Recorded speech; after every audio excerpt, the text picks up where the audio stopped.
Hello everyone, ఇలాంటి videos మీకు ముందుగా కావాలి అనుకుంటే మా ఛానల్ని సబ్స్క్రైబ్ చేసుకొని పక్కనే ఉన్న బెల్ ఐకాన్ని క్లిక్ చేయండి. అప్కమింగ్ రివ్యూలోకి వెళ్ళిపోదాం. సుధా తన కన్న కూతుర్ని చూసి ఎంతో హ్యాపీగా ఫీల్ అవుతుంది. కానీ ఆ అమ్మాయి నిజంగా సుధా కన్న కూతురు కాదని, తన పేరు నిషా, ఒక డమ్మీ క్యారెక్టర్ అనే విషయం తెలియదు సుధాకి. విశ్వనాథం మాత్రం ఏం కొంచెం కూడా ఎక్స్ప్రెషన్ లేకుండా, మీ ఎమోషనల్ డ్రామా అయిపోతే నేను మాట్లాడడం మొదలు పెడతాను. సుధా, 20 ఏళ్ళగా నీ కూతురు కావాలి అని నువ్వేడ్చావు. ఇప్పుడు తను వచ్చింది. చూడు, నీకు ఒక్కటే చెప్తున్నాను. నువ్వు ఈ విశ్వనాథం కూతురివి కాబట్టి ఈ హోదాకి తగ్గట్టే చీరలతో, నగలతో నీకిష్టం వచ్చింది కొనుక్కో. కానీ నువ్వు నా స్టేటస్కి తగ్గట్టుండాలి అని విశ్వనాథం చెప్తారు న్యూ క్యారెక్టర్ నిషాకి. ఇంకా నిషా చాలా అంటే చాలా హ్యాపీగా ఫీల్ అవుతుంది. ఆహా, నాకు కావాల్సింది కూడా ఇదే కదా అని ఎంతో హ్యాపీగా ఫీల్ అవుతుంది. అదంతా రుద్ర గమనిస్తూ ఉంటాడు. రుద్ర అనుమానం కలిగించే ప్రశ్నలు వేసినా సరే వీరు వచ్చి కవర్ చేయడంతో రుద్రాకి ఇంకా డౌట్ అనేది డబల్ అవుతుంది. అయినా వీరు ఎందుకు వచ్చి కవర్ చేశాడు, తను ఎందుకంత తడబడుతుంది అంటే ఇంకా అలా రంగా వచ్చి, అయినా ఇది కొత్తిల్లు కదా బావా, అందుకే తను తడబడుతున్నట్టుంది, నువ్వేం కంగారు పడద్దులే అని చెప్పి గంగే నిజంగా విశ్వనాథం వాళ్ళ కన్న కూతురు అనే నిజాన్ని దాచిపెట్టేస్తాడు రంగా. లక్ష్మీ పైడ్రాజ్ ఇద్దరు ఎందుకురా రంగా, నువ్వు ఎందుకు ఈ విషయాన్ని రుద్ర అల్లుడు గారికి చెప్పట్లేదు అంటే, ఎందుకంటే దానికి ఒక కారణం ఉంది. ఖచ్చితంగా ఇప్పుడు ఎవరో గుర్తు తెలియని వ్యక్తి ఈ అమ్మాయిని, డమ్మీ అమ్మాయిని నిజంగా సుధామ్మ కూతురని పంపించారు. అలాంటి వాళ్ళకి, ఆ పంపించిన వాళ్ళకి గంగే విశ్వనాథం గారి కన్న కూతురని తెలిసిపోయి ఉంటుంది. అలా తెలిస్తే ఇప్పుడు మనం ఎదురు వెళ్ళి నిజం చెప్పినా సాక్ష్యాలేవి అని అడుగుతారు. ఒకవేళ ఈ ప్రాసెస్లో గంగా అని వాళ్ళు చంపే ప్రయత్నాలు కూడా చేయొచ్చు. కాబట్టి అసలు ఆ డమ్మీ అమ్మాయిని ఎవరు పంపారు అనే విషయాన్ని మనం తెలుసుకోవాలి. తెలుసుకున్న తర్వాత రుద్రాబావకి, మిగిలిన వాళ్ళకి నిజం చెప్పాలి అని గట్టిగా ఫిక్స్ అయ్యి పైడిరాజుకి, లక్ష్మికి ఇదే విషయాన్ని చెప్తాడు రంగా. ఇంకా పైడిరాజు, లక్ష్మి కూడా రంగా చెప్పిన పాయింట్ కరెక్టే కాబట్టి ఈ కొన్ని రోజులు గంగే వాళ్ళ కన్న కూతురు, సుధా కన్న కూతురు అనే విషయాన్ని దాచిపెడతారు. ఇది ఇలా ఉండగా రుద్రగంగా ఇంటికి రీచ్ అవుతారు. విజయేంద్ర ప్రతాప్ ఎంతో హ్యాపీగా చూస్తూ ఉంటారనమాట రుద్రగంగ వైపు. రే, వచ్చేసారా, మీ గురించే ఆలోచిస్తున్నాను, రండి రండి అని అంటారు. ఏమైంది పెదనాన్న అని అడుగుతారు. ఎలానో ఇప్పుడు ప్రీతి శ్రీమంతం చేయాలనుకుంటున్నాం కదా, కాబట్టి ప్రీతి శ్రీమంతాన్ని అందరికీ చెప్పుకొని చేయాలి కదా. ప్రీతి శ్రీమంతంలో ఖచ్చితంగా మేనత్త ఉండాలి. మన ఇంటి ఆచారం ప్రకారం మేనత్తే తనకి సారె పెట్టాలి, తనకి చలిమిడి చేసిచ్చి తను పండంటి బిడ్డని జన్మనివ్వాలి అని మనస్ఫూర్తిగా దీవించాలి అని అంటారు విజయేంద్ర. అవును, కరెక్టే కదా పెదనాన్న, ఇప్పుడు ఏమైంది అని అడుగుతారు. అబ్బా, ఏమైందని అంటావేంట్రా, అదిగో రుద్ర, కాబట్టి రేపు జరగబోయే ప్రీతి శ్రీమంతానికి మనం సుధాని పిలవాలి అని అంటారు. సుధామ్మగారినా పిలుద్దాం పెద్దోరు, అందులో ఏముందని అంటారు. అది ఒంటరిగా కాదు గంగా, అందరూ కలిసి వెళ్ళి పిలవాలి. నేను చాలా రోజుల తర్వాత మళ్ళీ సుధని కలవాలనుకుంటున్నాను అని అంటారు. కానీ ఈ విషయం పెద్దమ్మ ఒప్పుకుంటుందంటారా అని అడుగుతారు. అందుకే కదా మీ దగ్గరికి వచ్చింది, మీరే ఎలా అయినా పెద్దమ్మని ఒప్పించాలి అని అంటారు. పెద్దోరు, ఇది చాలా పెద్ద టాస్కింగ్ పెద్దోరు అని అంటుంది గంగా. ఆ టాస్క్ నీకు అప్పచెప్తే నువ్వు చాలా బాగా చేస్తావని నాకు తెలుసమ్మా. ఇప్పుడు నీపై శకుంతలకి కోపం అసలు లేదు, కాబట్టి నువ్వు చెప్తే ఖచ్చితంగా ఒప్పుకుంటుంది అని అనేసరికి, సరే నేను ఏదో ఒక ప్లానింగ్ చేస్తానని ఇంకా గంగాలా వెళ్తుంది. ఇందుమతితో కావాలనే శకుంతలకి వినిపించేటట్టు మాట్లాడుతుంది. అత్తయ్య గారు, నాకు ఒక డౌటింగ్ వచ్చింది, అదేంటో చెప్పండి అని అంటుంది. చెప్పు అని అంటుంది ఇందుమతి. ఏం లేదు, ఇప్పుడు ప్రీతి శ్రీమంతం జరుగుతుంది కదా, శ్రీమంతంలో మన ఇంటి ఆచారం ప్రకారం ఎవరెవరు ఉండాలి అని అడుగుతారు. వెంటనే ఇలాంటివి నాకెలా తెలుస్తాయి, ఫ్రూట్స్ స్వీట్స్ ఉండాలి అండ్ షుగర్తో చేసే ఐటమ్స్ ఉండాలి అని చెప్తుంటే, ఎప్పుడు తిండిగోలేనా ఇందుమతి అని అంటారు శకుంతల. ఒక్కసారిగా ఉలిక్కి పడుతుంది ఇందుమతి. అమ్మగారు, మీరైనా చెప్పండి అని అంటుంది శకుంతలతో గంగా, చూడు, శ్రీమంతం అంటే శ్రీమంతం జరుపుకునే అమ్మాయి తల్లిదండ్రులు ఉండాలి, తోబుట్టువులు ఉండాలి, తనకి ఇష్టమైన వాళ్ళందరూ చుట్టూ ఉండాలి, ముఖ్యంగా మేనత్త వరుస వాళ్ళు ఉండాలి. మన ఇంటి ఆచారం ప్రకారం మేనత్తే తనకి సారే పెట్టాలి అని ఆగిపోతుంది శకుంతల. ఒక్కసారిగా ఇంక శకుంతల వైపు చూస్తూ ఉంటుందన్నమాట గంగా. ఆ అమ్మగారు, మీరు ఆఖరిన ఏదో అన్నారు, అదేంటో ఒకసారి చెప్పండి అని అంటుంది. ఏం లేదు అని అంటారు.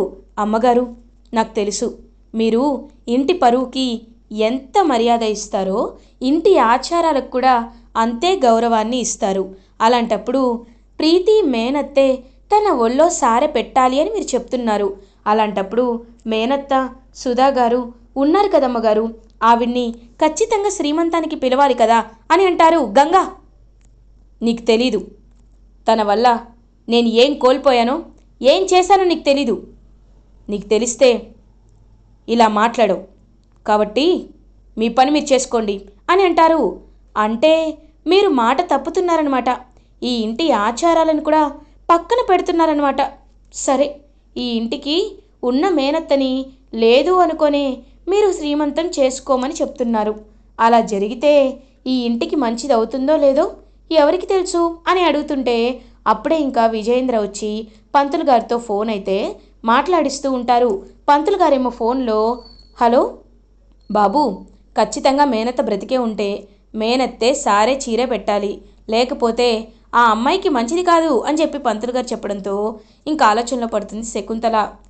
సరే, తన్ని పిలవండి, మీరే వెళ్ళి పిలుచుకురండి అని అంటారు. అది కాదమ్మా, మీరు మేనత్తని పిలవాలంటే అందరికీ చెప్పి పిలవాలి, మీరే కుటుంబ సమేతంగా వాళ్ళ ఇంటికి వెళ్ళి పిలిస్తేనే బాగుంటుంది అని చెప్పేసరికి, సరే వెళ్ళకపోతానా, నా కూతురు కోసం తన మంచి కోసం నేను ఎక్కడికైనా వెళ్తాను అని చెప్పి ఇంకా అలా బయలుదేరుతారనమాట. ఇంకా శకుంతలానే వెళ్తున్నందుకు ఎంతో అంటే ఎంతో హ్యాపీగా ఫీల్ అవుతారు విజయేంద్ర. శకుంతల, నువ్వు ఒప్పుకున్నందుకు నాకు చాలా సంతోషంగా ఉంది అని అంటారు. ఇదంతా మీరే చేయించారు కదా, నాకు తెలుసండి, కానీ నా బిడ్డ వల్ల నేను దేన్నైనా భరిస్తాను అని చెప్పి అక్కడి నుండి వచ్చేస్తుంది శకుంతల. ఇంకా అలా ఎంతో అంటే ఎంతో హ్యాపీగా ఫ్యామిలీ మెంబర్స్ అందరూ కలిసి బయలుదేరుతారు. ఇంకా ఫ్యామిలీ మెంబర్స్ అందరూ వెళ్తూ ఉంటే అప్పుడే సుధా ఇంట్లో విశ్వనాథం బాక్సింగ్ ప్రాక్టీస్లో ఉంటారు. సో ఆయన బాక్సింగ్ ప్రాక్టీస్లో ఉండడం వల్ల ఇంకా సుధా ఒక్కరే ఇంట్లో ఉంటారు. అండ్ వాళ్ళ కూతురుగా వచ్చిన డమ్మీ నిషా కూడా అక్కడే ఉంటుంది.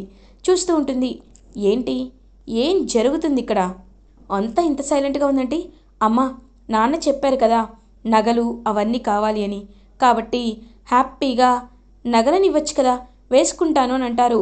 దానికి ఒక సమయం సందర్భం ఉండాలి కదమ్మా, ముహూర్తం చూడాలి కదా అని అంటారు. ఏంటమ్మా ఇప్పుడు కూడా పాత చింతకాయలాగా ముహూర్తాలు అవి ఇవి అంటావేంటి, నిన్ను చూడ్డానికి నాకు ఎంత హ్యాపీగా అనిపించిందో తెలుసా అని మాట్లాడుతుంటే, ఏంటో తనతో మాట్లాడుతుంటే నాకు గంగతో మాట్లాడినంత ప్రేమగా ఎందుకు అనిపించటం లేదు అని మనసులో సుధా అనుకుంటుంది. కరెక్ట్గా అప్పుడే సుధా వాళ్ళ ఇంటికి ఇంకా వాళ్ళైతే వస్తారన్నమాట. విజయేంద్ర, శకుంతల, స్నేహ, ఫ్యామిలీ మెంబర్స్ అందరూ వచ్చేసరికి అందరూ ఎంతో అంటే ఎంతో హ్యాపీగా ఫీల్ అవుతారు. సుధా, అన్నయ్య, వదిన, రండి లోపలికి రండి అని చెప్పి లోపలికి తీసుకువెళ్తారు.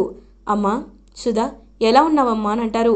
నేను చాలా బాగున్నాను అన్నయ్య, ఇదిగో అన్నయ్య నీ మేనకోళ్ళు, తన పేరేంటో తెలుసా, జయ, జయ అనే పెట్టాను, నీ పేరు కలిసి వచ్చేలాగా పెట్టాను అన్నయ్య అని అంటుంది. ఏమ్మా బాగున్నావా అని అడుగుతారు. బాగున్నాను మావయ్య గారు అని అంటుంది. ఇంకా అలా అందరూ మాట్లాడుకుంటుంటే పాపం గంగ సైలెంట్గా చూస్తూ ఉంటుందన్నమాట. ఎందుకు నాకేదో తెలియని బాధగా అనిపిస్తుంది, ఎందుకు నాకు కళ్ళలోండి కన్నీళ్ళు వస్తున్నాయి, సుధా అమ్మని నేను ఇంతలా అమ్మగా ఎందుకు అనుకుంటున్నాను అని పాపం బాధపడుతుంది గంగా. అన్నయ్య, మీరు రావడం నాకు చాలా హ్యాపీగా ఉంది అని సుధా అంటుంటే, అమ్మ రేపు ప్రీతి శ్రీమంతం జరుగుతుంది, మేనత్తగా నువ్వే తనకి చలిమిడి వండి నీ చేత్తోనే తనకి సంప్రపించాలి, ఇదేనమ్మా మనకున్న ఆచారం అని అంటారు. తప్పకుండా అన్నయ్య, ప్రీతి శ్రీమంతానికి నేను రాకుండా ఎలా ఉంటాను, ఖచ్చితంగా అని చెప్పి ఇంకా ఎంతో అంటే ఎంతో హ్యాపీగా చెప్తారనమాట సుధా. ఇంకా శకుంతల మాత్రం కొంచెం కూడా కూర్చోదనమాట. కూర్చోకుండా సైలెంట్గా ఉంటుంది.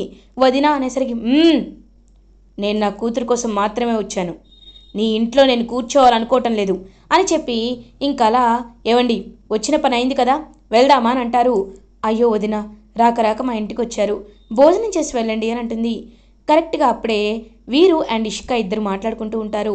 ఏంటి బ్రో వీళ్ళని చూస్తుంటే కలిసి ఉందాం రా మూవీలో లాగా ఏదో సాంగ్లో ఉన్నట్టు అందరూ చాలా సంతోషంగా ఉన్నారు, వీళ్ళలా చూడలేకపోతున్నాను బ్రో అని అంటుంది. అందుకే కదా ఇష్క మనం పక్కకొచ్చాం, ఇప్పుడు చూడు వీళ్ళ సంతోషాన్ని చిచ్చుబుడ్డిలా పేల్చే ఒక క్యాండిడేట్ని ఇక్కడికి వచ్చేలా చేస్తా, ఆ విశ్వనాథంకి కాల్ చేస్తే ఆయన చూసుకుంటాడు అని విశ్వనాథంకి అయితే కాల్ చేస్తారనమాట వీరు. కాల్ చేసి హలో సార్, మీరు అక్కడ బాక్సింగ్ కాంపిటీషన్కి ఆలోచిస్తుంటే ఇక్కడ మీ చెల్లెలి మీ భార్య యొక్క అన్నయ్య వాళ్ళ ఫ్యామిలీ హ్యాపీగా ఇంటికి వచ్చింది, అందరూ ఎంతో హ్యాపీగా ఫీల్ అవుతూ ఉన్నారు, కాబట్టి మీరు వస్తే డైరెక్ట్గా వాళ్ళని చూడొచ్చు అని నిజం చెప్తాడు. ఇంకా విశ్వనాథంకి చాలా అంటే చాలా కోపం వస్తుంది. సుధా ఎంత చెప్పినా వాళ్ళతో బంధాన్ని మాత్రం నువ్వు తెంచుకోవటం లేదు కదూ, ఖచ్చితంగా వీళ్ళిద్దరినీ నేను ఎలా అయినా ఇవాళ విడ తీసేయాల్సిందే అని చెప్పి చాలా గట్టిగా ఫిక్స్ అవుతారు. ఇంకా అలా కారులో అయితే ఇంటికి బయలుదేరుతారు. కరెక్ట్గా వీరు అలా ఫోన్లో మాట్లాడి వెనక్కి తిరిగి చూడగానే అక్కడ రుద్ర కనబడతాడు. ఒక్కసారిగా రుద్రాన్ని చూసి షాక్ అయిపోతాడనమాట వీరు. ఏంటి రుద్ర, ఏం చేస్తున్నావు వీరు ఇక్కడ అని అడుగుతారు. ఏం లేదు బావా అని అంటారు. నువ్వు మన హ్యాపీగా ఉన్న ఫ్యామిలీలో కావాలని ఇబ్బందులు పెట్టాలనుకోవటం లేదు కదూ అని అంటారు. బావా నేనెందుకు ఇబ్బంది పెట్టాలి అని అనుకుంటాను, అలాంటిదేమీ లేదు అని అంటారు. Are you sure? ఒకవేళ హ్యాపీగా ఉన్న ఫ్యామిలీని నువ్వే ఇబ్బంది పెట్టాలి అని తెలిసింది అని అనుకో, నేనేం చేస్తానో నీకు చెప్పక్కర్లేదు, నేను హ్యాపీగా నేను నాలాగే ఉంటాను, కానీ ఎదుటి వాళ్ళకి చెమటలు పట్టించేలా చేస్తాను, ఆ విషయం చాలామందికి బాగా తెలుసు, కాబట్టి నువ్వు మాత్రం చాలా జాగ్రత్తగా ఉండాలి, అర్థమైందా అని గట్టిగా చెప్తాడు. ఇంక వెంటనే వీరుకైతే నిజంగా చెమటలు పడుతూ ఉంటాయి. లోపలికి వెళ్దాం, మావయ్య బయలుదేరదామా పెదనాన్న అని అంటారు రుద్ర.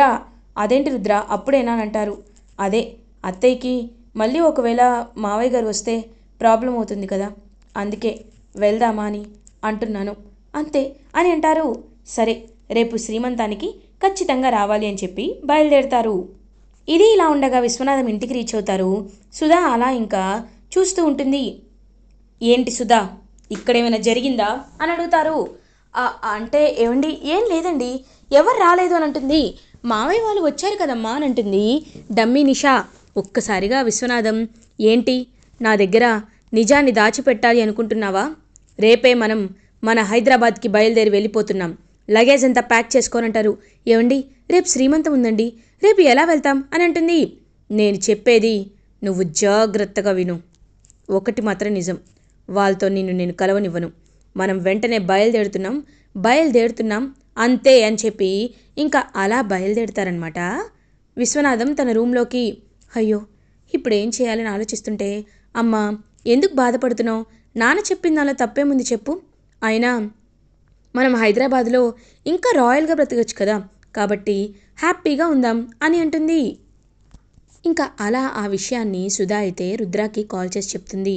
అత్తయ్య మీరేం కంగారు పడకండి, మీరు ఊరు బయలుదేరరు, అండ్ అది మాత్రమే కాదు మీరు ఖచ్చితంగా శ్రీమంతానికైతే వస్తారు, ఇది మాత్రం నిజం అని చెప్తాడు రుద్ర. ఇది ఇలా ఉండగా మార్నింగ్ అవుతుంది. ఇంకా హ్యాపీగా శ్రీమంతం అయితే స్టార్ట్ అయిపోతుంది.